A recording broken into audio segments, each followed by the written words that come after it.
Exam दर्पण channel पर आपका स्वागत है। मैं विनोद सर।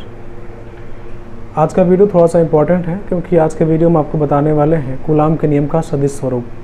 ठीक है, coulombs law in vector form. Clear है? आप जानते हैं कूलाम के नियम से जो वैद्युत बल का फार्मूला निकल कर आया है, वो फार्मूला सिर्फ वैद्युत बल के परिमाण को दिखाता है। फार्मूला क्या था? F इज टू के Q1 Q2 बटे R का स्क्वायर। ये था, ये सिर्फ परिमाण को दिखा रहा है। जबकि आप जानते हैं कि बल एक सदिश राशि है, वेक्टर क्वांटिटी है, तो इसमें परिमाण के साथ साथ दिशा भी होता है ना। यहाँ तो सिर्फ परिमाण ही है। अब दिशा के साथ, दिशा को साथ में लेकर कैसे लिखेंगे, मतलब वेक्टर के फॉर्म में कैसे लिखेंगे, तो आज के वीडियो में हम आपको यही समझाने वाले हैं। इसके अलावा हम आपको प्रिंसिपल ऑफ सुपरपोजिशन मीन्स अध्यारोपण का सिद्धांत भी बताने वाले हैं। ठीक है, तो अंत तक बने रहिएगा। कूलाम के नियम का सदिश स्वरूप, नियम का सदिश स्वरूप, इसको इंग्लिश में लिखेंगे कूलाम्स लॉ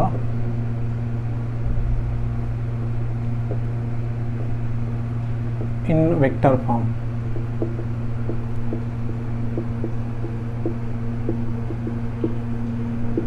ठीक है, चलिए भाई देख लेते हैं कूलाम के नियम को कैसे लिखेंगे वेक्टर में। आप जानते हैं कि यहाँ पर दो आवेश हैं Q1 और Q2, एक दूसरे से R दूरी पर हैं। दोनों मान लेते हैं कि पॉजिटिव चार्ज के हैं। तो जानते हैं आप कि दो समान प्रकार के आवेश एक दूसरे को प्रतिकर्षित करते हैं, है ना।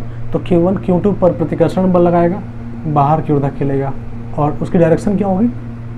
दोनों को मिलाने वाली रेखा की दिशा में बाहर की ओर।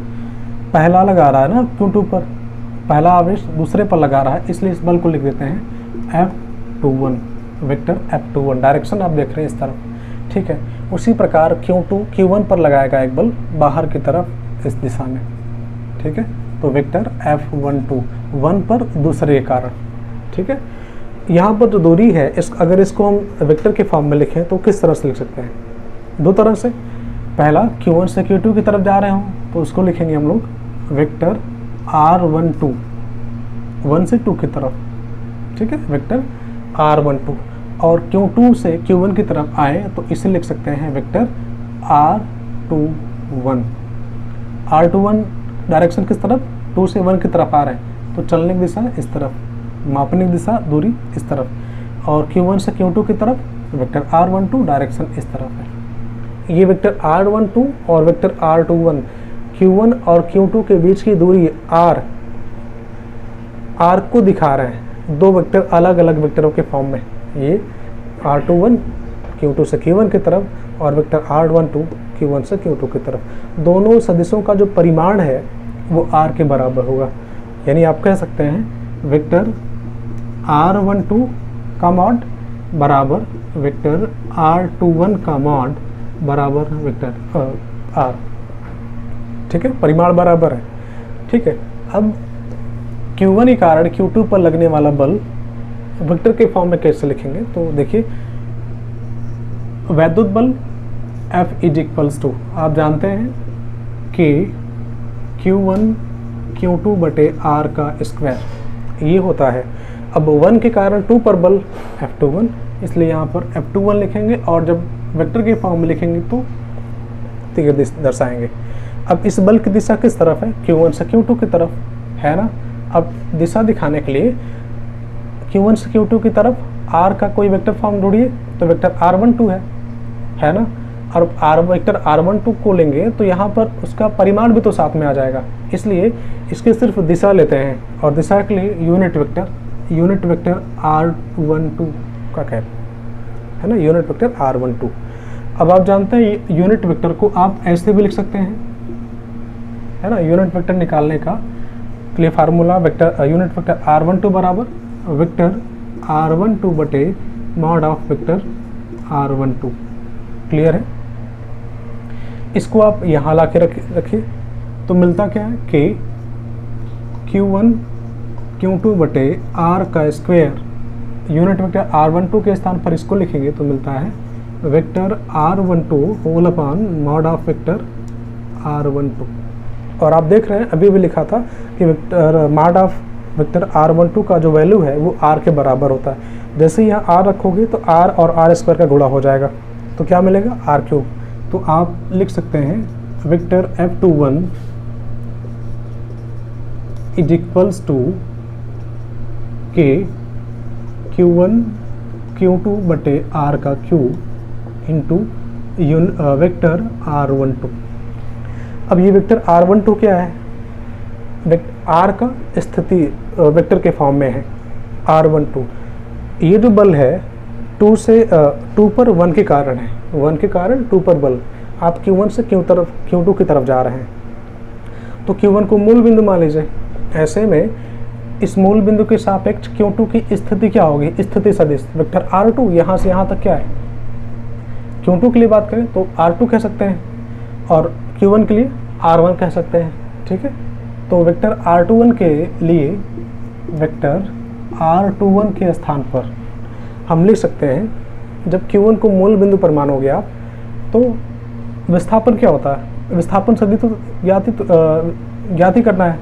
तो अंतिम स्थिति क्या है, यहाँ मूल बिंदु से q2 तरफ वेक्टर r2 कर लीजिए माइनस प्रारंभिक स्थिति वेक्टर r1।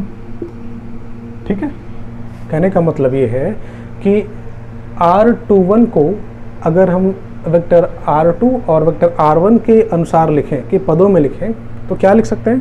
हाँ, वेक्टर r2 क्या है, अगर q1 को मूल बिंदु मान लें तो मूल बिंदु से q2 तरफ q2 की स्थिति सदिश है, और r1 क्या है, मूल बिंदु से q1 की स्थिति सदिश। ठीक है, ये लिखा गया। इस वेक्टर r12 के स्थान पर लिख सकते हैं vector r2 minus vector r1। लिखेंगे तो मिलता है vector f21 is equals to k q1 q2 बटे r का cube into vector r2 minus vector r1। Clear है, vector r2 minus vector r1। इसी तरह से ये तो रहा पहले के कारण आवेश दूसरे पर लगने वाला बल। अब दूसरे कारण पहले पर लगने वाला बल कितना है उसको ज्ञात करते हैं। तो ये मिला पहले के कारण दूसरे पर वैद्युत बल वेक्टर के फॉर्म में। अब दूसरे कारण पहले पर बल वैद्युत बल वेक्टर के फॉर्म में कैसे निकालेंगे, आइए देखिए। तो दूसरे कारण पहले पर बल F12 वेक्टर F12 Q2 के कारण Q1 पर वैद्युत बल। ठीक है, तो F12 दूसरे कारण पहले पर बल बराबर क्या लिखोगे, सारा कुछ है यही, इतना ही रहेगा, ये रहेगा परिमाण और इनटू यूनिट वेक्टर बदल जाएगा। क्या लिखोगे आप, K Q1 Q2 बटे R, यहाँ चलिए R का स्क्वायर इंटू F12 Q2 के कारण Q1 पर बल, डायरेक्शन इस तरफ, और इस डायरेक्शन में R का कोई वेक्टर फॉर्म बताइए। 2 से 1 की तरफ इधर जाएंगे ना, 2 से 1 की तरफ। यहाँ R12 लिखा गया है, R12 ठीक है, सॉरी यहाँ पर जो लिखा गया है ये होगा R12। ठीक है, R12, क्योंकि Q1 कारण Q2 पर बल अगर देखेंगे तो Q1 को मूल बिंदु पर मानना पड़ेगा, और ऐसे में अंतिम स्थिति Q2 होगी और प्रारंभिक स्थिति Q1। तो अंतिम स्थिति R2 माइनस प्रारंभिक स्थिति R1, ये वेक्टर R12 के लिए है। क्लियर है, तो यहाँ पर यूनिट वेक्टर क्या, दूसरे कारण पहले पर, तो यूनिट वेक्टर R21। क्लियर है, चलिए इस R21 को इसी तरह से लिख सकते हैं वेक्टर R21 बटे मॉड ऑफ वेक्टर R21। तो लिखेंगे मिलेगा वेक्टर F12 बराबर K Q1 Q2 बटे R का square into vector R21 whole upon mod of vector R21, ठीक है। और वेक्टर R21 का जो मॉड मिलेगा वो R के बराबर रहेगा, बता दिए हैं। तो R और R स्क्वायर गुणा हो जाएगा तो R क्यूब मिलेगा। तो आप लिख सकते हैं F12 बराबर के Q1 Q2 बटे R का क्यूब हो जाएगा into mod of vector R21 के स्थान पर R लिखेंगे तो क्यूब हो जाएगा, R क्यूब इंटू ये देखो वेक्टर R21 बचा इधर, और इस वेक्टर R21 के स्थान पर जैसे ये लिखा गया है वैसे लिख सकते हैं। भाई वेक्टर R21 का मतलब क्या, दूसरे के कारण पहले पर बल, तो दूसरे से पहले की तरफ जा रहा है ना, तो अब दूसरे को मूल बिंदु मान लो। दूसरे को मूल बिंदु मानोगे तो Q2 से Q1 के बीच जो विस्थापन है ना, तो विस्थापन के लिए क्या करते हैं, अंतिम स्थिति माइनस प्रारंभिक स्थिति। अंतिम स्थिति क्या होगी, वेक्टर R1 और प्रारंभिक वेक्टर R2। तो लिखेंगे यहाँ पर वेक्टर F12 बराबर के Q1 Q2 बटे R का क्यूब इंटू यहाँ पर vector R1 minus vector R2। Clear है। चलिए अगर यहाँ पर हम कहें vector R1 minus vector R2 को R2 माइनस R1 लिखें तो कैसे लिखेंगे, केवल माइनस आ जाएगा ना। देखिए तो सही, वेक्टर R12 बराबर क्या लिख सकते हो आप, वेक्टर R1 ये लिखा गया है sorry R2 minus vector R1, ठीक है। और यहाँ पर R21 के स्थान पर लिख सकते हैं आप vector R1 minus vector R2। परिमाण में दोनों बराबर हैं लेकिन दिशा विपरीत है, R12 की दिशा इस तरफ और R21 की दिशा इस तरफ है। अगर है ना, कहने का मतलब वेक्टर R21 और वेक्टर R12 एक दूसरे के विपरीत सदिश हैं। बराबर कैसे लिखेंगे, तो आप लिख सकते हैं वेक्टर R21 बराबर माइनस वेक्टर, ठीक है।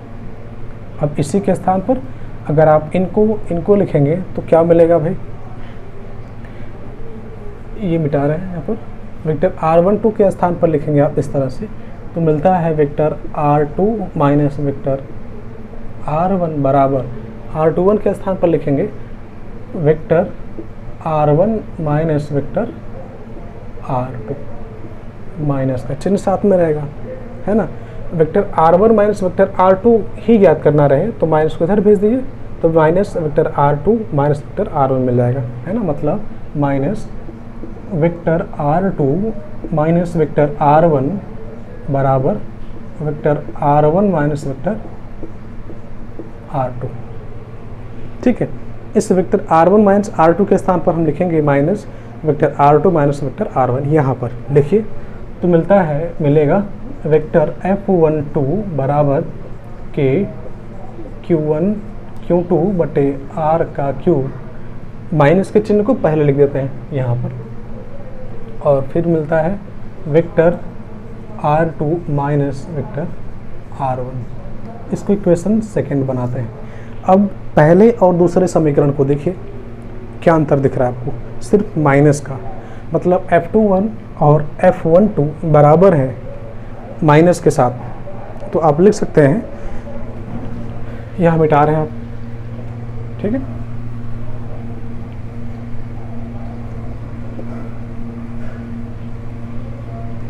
समीकरण 1 व 2 से समीकरण 1 व 2 की तुलना करने पर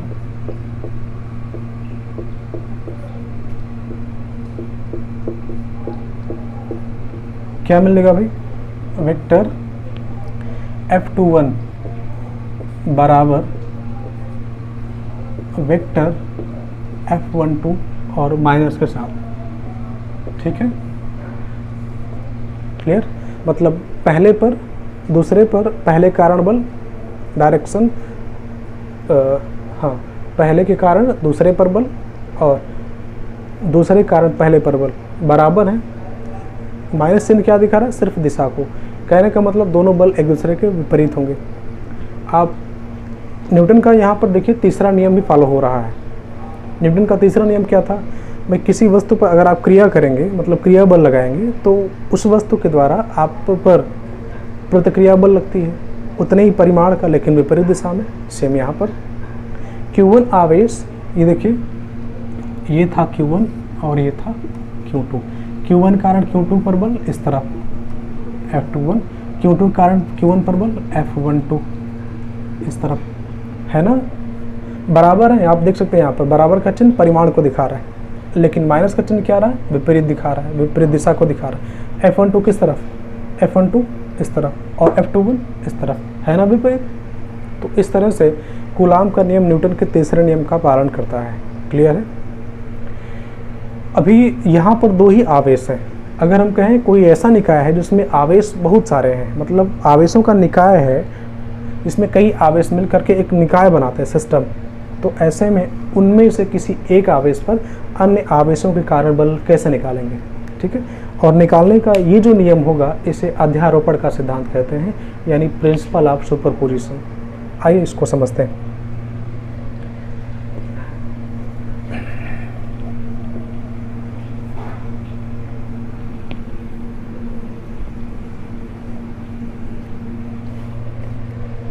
अध्यारोपण का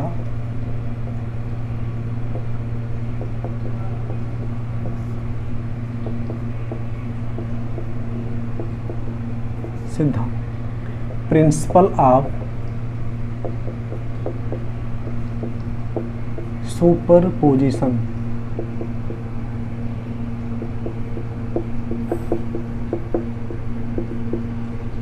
ठीक है, इसमें क्या है? इसमें कई आवेश होंगे, आवेशों का एक निकाय बनेगा। जैसे यहाँ पर एक Q1 आवेश है और यहाँ Q2, Q3, इधर कर लीजिए Q3, यहाँ Q4, ऐसे करके डॉट डॉट करते हुए n तक जाइए और मान लेते हैं Qn आवेश यहाँ है। ठीक है, ये लो Qn आवेश, कोई निश्चित दिशा नहीं किस तरफ होंगे, वो अनिश्चित तरीके से वितरित है Qn। अब भाई Q1 पर हमें बल निकालना है इन सभी आवेशों के कारण। ठीक है, तो Q2 के कारण Q1 पर बल, सभी, एक बात और, सभी आवेश पॉजिटिव चार्ज के हैं तो प्रतिकर्षण का बल होगा। तो Q2 लिख लो, पॉजिटिव चार्ज, पॉजिटिव, इधर भी पॉजिटिव, पॉजिटिव और पॉजिटिव चार्ज। तो Q2 Q1 पर बल लगाएगा, बाहर की तरफ धकेलेगा इस तरफ। ठीक है, और 2 1 पे लगा रहा है इसलिए लिखेंगे इसको F12। क्लियर? ऐसे Q3 Q1 पे लगाएगा डायरेक्शन इस तरफ और इसे लिखेंगे वेक्टर F13। Q4 Q1 पे लगाएगा डायरेक्शन इस तरफ, F14 डायरेक्शन ऐसे, और Qn भी 1 पर लगाएगा बल इस तरह से, इस डायरेक्शन में F1n।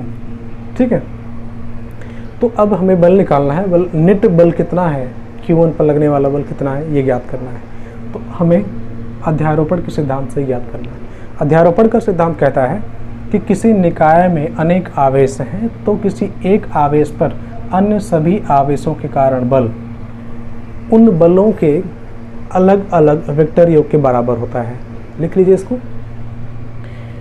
किसी निकाय में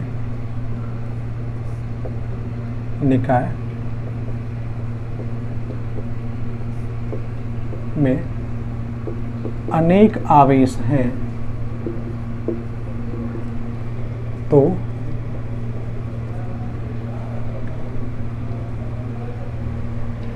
किसी निकाय में अनेक आवेश हैं तो किसी एक आवेश पर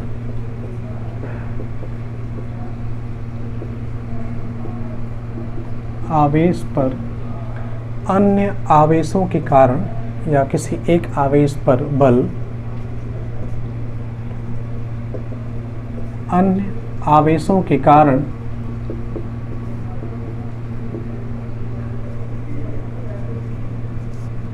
वैद्युत बलों के कारण अलग अलग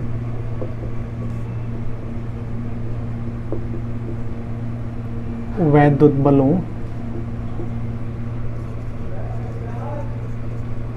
के वेक्टर योग के बराबर होता है। बलों के वेक्टर योग के बराबर होता है।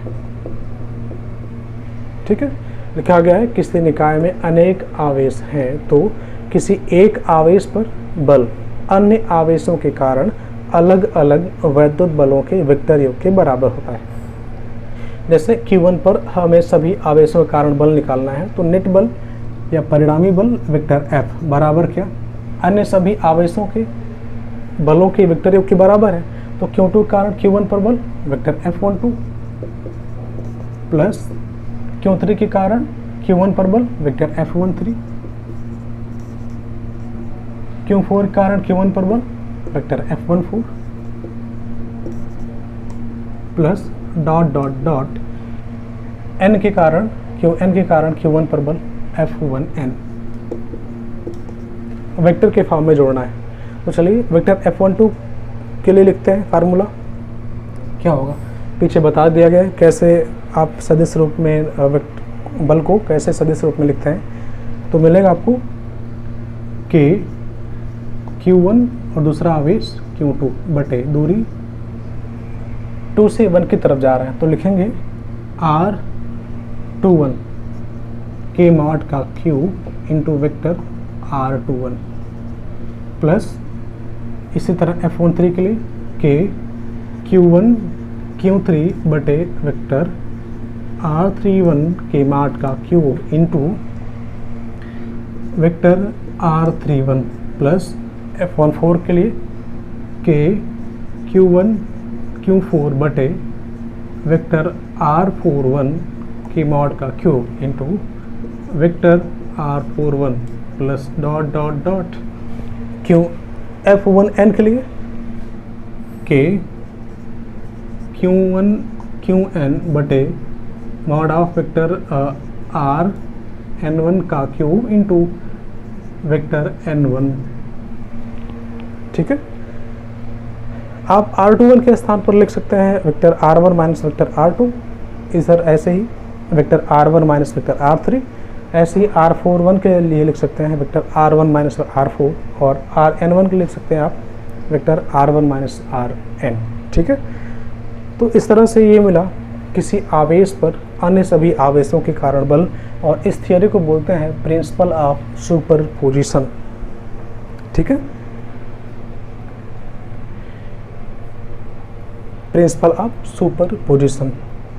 तो आपने देखा कि किस तरह से कूलाम के नियम को सदिश रूप में लिखा गया है। जब दो आवेश हो या अनेक आवेश हो तब वैद्युत कूलाम के नियम में वैद्युत बल का जो परिमाण है वो F is equals to K Q1 Q2 बटे R स्क्वायर है। इसमें क्या है, एक नियतांक है जिसे इलेक्ट्रोस्टैटिक कांस्टेंट या समानुपातिक नियतांक कहते हैं। इसका वैल्यू होता है, बता दिया गया पिछले वीडियो में आपको, अगर आप नहीं देखें तो सबसे पहले उस वीडियो को देख लीजिए। तो K is equals to K के बराबर मिला था 1/4 पाई एप्सिलॉन नॉट बराबर, इसके बराबर भी वैल्यू मिला था 9 गुणे 10 की घात 9। बताया गया था कि जो K है ये दोनों आवेशों के बीच के माध्यम पर डिपेंड करता है और साथ ही साथ आवेश और बल तथा दूरी के मात्रकों पर भी निर्भर करता है। वायु के लिए K का जो वैल्यू मिलता है यानी 1/4 पाई एप्सिलॉन नॉट का वैल्यू वो 9 गुणे 10 की घात 9। मात्रक क्या था, न्यूटन मीटर स्क्वायर पर coulomb square. Clear, newton metre square पर कूलाम स्क्वायर। यहाँ से आप एप्सिलॉन नॉट का भी वैल्यू निकाल सकते हैं। एप्सिलॉन नॉट क्या है, वैद्युतशीलता। भाई आवेशों के बीच कोई माध्यम नहीं है, या निर्वात है या हवा है, तो निर्वात की वैद्युतशीलता या वायु की वैद्युतशीलता एप्सिलॉन नॉट। निर्वात की वैद्युतशीलता और वायु की वैद्युतशीलता लगभग बराबर ही होता है, इतना ही। ठीक है, आप पिछले वीडियो को देख लीजिए, वहाँ पर एप्सिलॉन नॉट, एप्सिलॉन या रिलेटिव परमिटिविटी क्या है, परमिटिविटी क्या है, ये सारी चीज़ें बता दिया गया है। यहाँ से एप्सिलॉन नॉट का वैल्यू आप निकालो तो मिलेगा 4 पाई को इधर भेजिए और एप्सिलॉन नॉट का वैल्यू निकाल सकते हैं आप। एक बात और, एप्सिलॉन नॉट को कुछ किताबों में इस तरह से और कुछ किताबों में ऐसे दिखाया गया है, तो आप कंफ्यूज मत होइए। एप्सिलॉन नॉट बराबर कितना 8.855 इंटू 10⁻⁻12 इतना प्राप्त होता है, और मात्रक जस्ट विपरीत हो जाएगा इसके, तो कूलाम स्क्वायर पर न्यूटन मीटर स्क्वायर मिलेगा। क्लियर है। दो आवेश हैं जैसे कि इलेक्ट्रॉन इलेक्ट्रॉन या प्रोटॉन प्रोटॉन, दो आवेश हैं तो उनके बीच वैद्युत बल लगता है और साथ ही साथ गुरुत्वाकर्षण बल भी लगता है। कोई भी पदार्थ हो अगर उस पर आवेश है, भाई कोई भी पदार्थ हो उसमें द्रव्यमान तो होना ही है, अब उस पर आवेश है कि नहीं है ये डिपेंड करता है। अगर आवेश होगा तो वैद्युत बल, नहीं होगा तो सिर्फ गुरुत्वाकर्षण बल ही लगेगा। भाई होगा तो गुरुत्वाकर्षण के साथ साथ वैद्युत बल भी। जैसे इलेक्ट्रॉन इलेक्ट्रॉन के बीच बात करें, ये इलेक्ट्रॉन्स रखे गए हैं, इनका द्रव्यमान भी होगा me 9.1 इंटू 10⁻31। ऐसे इसका भी द्रव्यमानों के कारण गुरुत्वाकर्षण बल Fg, और g मीन्स ग्रेविटेशनल फोर्स, आप Fg लिख रहे हैं, और इन आवेशों के कारण वैद्युत बल Fe F है ना। गुरुत्वाकर्षण बल का फार्मूला क्या है, Fg is equals to G m1 m2 बटे r का स्क्वायर। ये गुरुत्वाकर्षण बल का है और ये वैद्युत बल। दोनों फार्मूलों को अगर आप देखिए तो कुछ बहुत सारी समानताएं दिख रही हैं फार्मूलों में।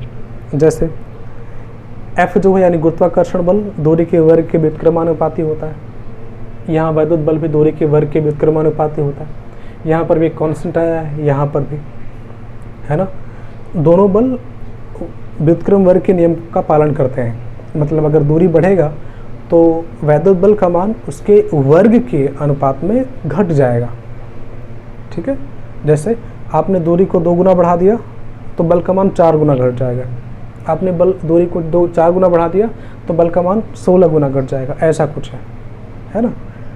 या दूरी को आपने आधा गुना कम कर दिया, आधा कम कर दिया तो बल 4 गुना बढ़ जाएगा, कुछ इस तरह से है ना। वैद्युत बल और गुरुत्वाकर्षण बल में ये समानता है कि ये दोनों व्युत्क्रम वर्ग के नियम का पालन करते हैं। कुछ और दिखने में तो समान दिख रहे हैं लेकिन कुछ विभिन्नताएं भी हैं। जैसे गुरुत्वाकर्षण बल जो है ये सिर्फ आकर्षण बल दिखाता है, मतलब इसमें सिर्फ आकर्षण बल होता है, लेकिन वैद्युत बल में आकर्षण के साथ साथ प्रतिकर्षण बल भी है ना। अगर दो आवेश पॉजिटिव चार्ज के हैं या नेगेटिव चार्ज के हैं, मतलब समान प्रकृति वाले हैं तो प्रतिकर्षण, विपरीत प्रकृति वाले हैं तो आकर्षण। लेकिन गुरुत्वाकर्षण में सिर्फ आकर्षण ही होता है, क्योंकि जो द्रव्यमान है वो हमेशा पॉजिटिव में ही होता है और आवेश पॉजिटिव में भी हो सकते हैं और नेगेटिव में भी। तो आप इस आधार पर कह भी सकते हैं कि आवेश 2 प्रकार के होते हैं। ठीक है। दूसरी बात, वैद्युत बल जो है दोनों आवेशों के बीच के माध्यम पर निर्भर करता है। जैसे ये आवेश Q1 और ये Q2, दूरी r, इनके बीच कैसा माध्यम है इस पर डिपेंड करता है वैद्युत बल। लेकिन गुरुत्वाकर्षण बल बीच के माध्यम पर निर्भर नहीं करता। ठीक है। और साथ ही साथ वैद्युत बल का मान गुरुत्वाकर्षण बल से अधिक प्रबल होता है, बहुत ज़्यादा होता है। उदाहरण के रूप में इलेक्ट्रॉन के बीच जो वैद्युत बल का मान प्राप्त होता है वो गुरुत्वाकर्षण बल से लगभग 10⁻43 गुना ज़्यादा बड़ा होता है। प्रोटॉन के इसी तरह से प्रोटॉन के बीच वैद्युत का बल का मान जो मिलता है वो 10⁻36 गुना गुरुत्वाकर्षण बल से ज़्यादा होता है। ठीक है।